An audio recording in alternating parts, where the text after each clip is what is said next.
fiesta y boda en el primer desfile de madrinas de Josefina La Huerta. Muy buenas tardes, Alicia. Buenas tardes. Buenas tardes, Josefina. Buenas tardes.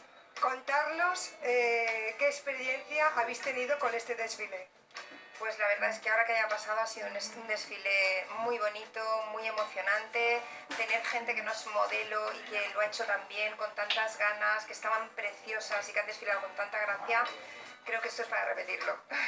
Josefina, estábamos dentro, yo también he desfilado y estábamos diciendo qué gran iniciativa ha tenido Josefina en dar una oportunidad a las mujeres reales. Cuéntanos, ¿cómo te surgió esta idea?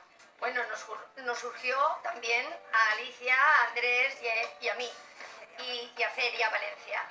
Es una oportunidad para que la gente vea que toda la gente normal de la calle también puede desfilar y estar guapa ese día.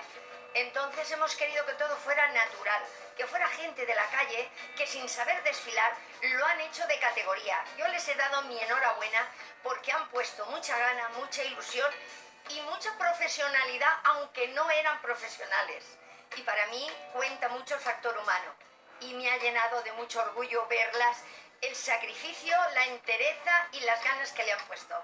Pues en nombre de mis compañeras y mío, te damos inmensamente las gracias a ambas. Desde Wonder Magazine Valencia, seguimos en Feria Valencia.